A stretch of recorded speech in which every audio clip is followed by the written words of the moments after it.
Baik pemirsa, kami kembali lagi dan Mbak Ida tadi usulan yang dikatakan oleh Mas Arwani bagaimana? Mungkin tidak KPU melaksanakan itu?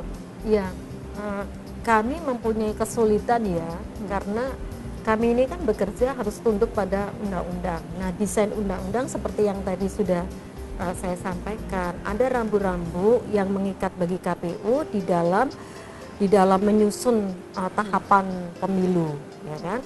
Kalau tadi harapannya masih ada perpanjangan lagi, tapi bagaimana dengan hak hukum dari pasangan calon apabila kemudian berdasarkan hasil penelitian dia dinyatakan tidak memenuhi syarat, mereka juga akan punya potensi untuk menggugat kami. Loh, KPU menghilangkan hak kami untuk menempuh upaya hukum, kan begitu.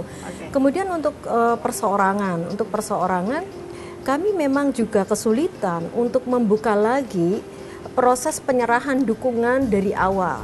Karena sebagaimana kita ketahui, di dalam melakukan verifikasi dukungan calon perseorangan itu juga memerlukan waktu yang tidak singkat. Dari tahapan sekarang itu kurang lebih 2 bulan. Jadi kita mulai menerima pendaftaran bulan Mei dan berakhir kegiatannya itu pada akhir Juni. Baik.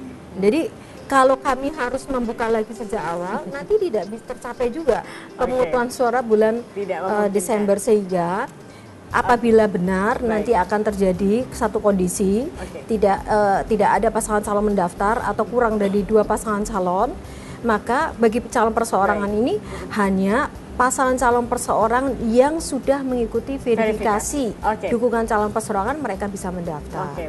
Nah, ini mungkin bisa menjadi satu catatan evaluasi untuk pemilihan serentak tahun 2017 mendatang ini. Baik, Mas Jayadi, kalau kita lihat apakah bisa dikatakan bahwa ini niatnya sebenarnya baik ya untuk melaksanakan pilkada serentak, tetapi pada praktiknya kita lihat kok sepertinya ada wacana ingin menunda seperti itu. Apakah bisa dibilang ini kemunduran demokrasi kita? Ya, pilkada serentak atau tidak serentak sebetulnya itu bukan ukuran mundur tidaknya demokrasi ya. Mundur tidaknya demokrasi itu lebih kepada substansi, apakah kompetisi, kan inti, salah satu inti demokrasi adalah juga tidak ada kompetisi ini, kan? Nah, munculnya fenomena calon tunggal itu antara lain adalah karena adanya kondisi yang menyebabkan kompetisi menjadi terbatasi atau dibatasi. Apa kondisi-kondisi itu? Adanya petahana yang sangat kuat, dibarengi dengan pikiran partai politik yang kalau mau nyalon pilkada ya cari yang mau menang aja. Padahal kompetisi bukan cuma soal menang dan kalah, tapi kompetisi juga bersifat jangka panjang. Pilkada juga harus bagi partai politik adalah juga investasi. Orang yang saat ini belum punya elektabilitas tinggi, tapi sudah bisa mulai dari sekarang disosialisasikan, memunculkan ide-idenya untuk dimenangkan pada pilkada yang akan datang. Itu satu. Jadi ada beberapa kondisi yang membatasi kompetisi saat ini. Kondisi misalnya aturan bahwa anggota DPR, DPRD harus mundur, itu membatasi kompetisi. Kemudian adanya aturan bahwa anggota keluarga petahana tidak boleh ikut. Itu kemudian membatasi kompetisi juga, kompetisi bagi masuknya orang-orang baru dalam kompetisi. Nah, yang penting adalah bagaimana pilkada ini justru bagaimana demokrasi melindungi kompetisi tapi tidak membatasi kompetisi tanpa harus melanggar hak-hak setiap orang seperti dikatakan oleh Mbak Ida tadi. Nah, satu hal lagi yang juga bisa membatasi kompetisi kita, artinya bisa masuknya berbagai macam orang untuk ikut bertarung adalah pembiayaan. Pembiayaan politik kita yang lebih banyak bergantung kepada calon yang bersangkutan, sehingga hanya orang yang punya keuangan kuat yang bisa menang. Nah itu. Nah, saya kira saat ini kalau yang saya sebutkan kondisi-kondisi soal keuangan, aturan hukum dan sebagainya itu kan sudah terjadi ya. Kalaupun mau kita perbaiki ke depan gitu. Nah, sekarang itu adalah saatnya partai politik untuk menunjukkan bahwa partai ada bukan hanya dalam pilkada, bukan hanya berpikir soal menang kalah calon dia untuk ke depan. Ada yang bilang bahwa pilkada itu digunakan sebagai sarana konsolidasi partai. Bukankah pilkada bisa juga digunakan oleh partai untuk bukan hanya mencari kemenangan dalam pilkada, tapi juga menjadi sarana untuk mensosialisasikan partainya sebagai partai yang lebih menjanjikan untuk ke depan dengan mungkin misalnya calon-calon yang lebih muda.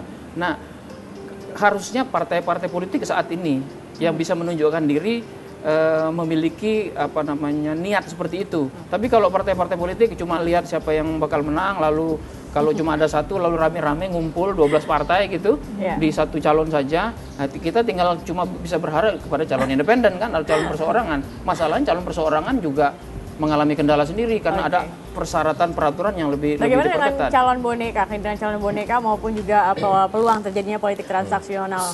Itu sangat mungkin terjadi, dan saya kira sudah sering terjadi di masa lalu. Meskipun undang-undang itu nggak boleh kan, tapi kan bagaimana caranya Mbak Ida dan kawan-kawan mengecek apakah ini calon boneka apa enggak, kan susah juga. Mereka udah pandai. Tidak ada antisipasinya, tidak ada. Saya tidak tahu bagaimana mengantisipasi. Saya kira kalau sudah resmi dicalonkan oleh partai politik, ya sudah dapat rekomendasi, tidak bisa dianggap sebagai boneka lah ya. Persoalannya ya kembali kepada partai politik itu, ketika dia merekomendasikan kepada seseorang untuk menjadi pasangan calon, itu berdasarkan pertimbangan apa gitu ya. Tadi juga dikatakan partai politik kan nggak harus selalu berdasarkan menang kalah kan gitu. Jadi bagaimana kita menghormati proses pilkada agar bisa berjalan, karena kembalinya kan ke kesejahteraan masyarakat. Kalau sampai pilkada tertunda terus kan yang rugi juga masyarakat. Program-program untuk mensejahterakan masyarakat akan tertunda terus, jadi kembalinya ke masa. Jadi kalau partai politik punya pikiran untuk tetap menjalankan proses pilkada dengan mengajukan calon, ya siapapun calon itu saya kira harus dihormati gitu loh. Tidak lalu langsung dijat, wow partai politik seenaknya mencalonkan pasangan boneka dan sebagainya. Kita tidak harus punya pikiran seperti itulah. Ya, saya kira yang partai politik kalau misalnya calon tunggal dan tidak terjadi, yang paling salah ke partai politik. Karena undang-undang memberi peran yang sangat besar kepada partai politik, termasuk dengan membatasi calon independen. Yang kedua, partai politiklah yang membuat undang-undang ini. Ya, jadi harusnya partai politik bertanggung jawab. Mereka yang menginginkan pilkada serentak, mereka bertanggung jawab agar pilkadanya sukses gitu. Oke, baik, nanti kita lanjutkan kembali. Pemirsa, kita harus jeda dulu. Kami masih akan kembali tetap bersama kami di Bincang Pagi.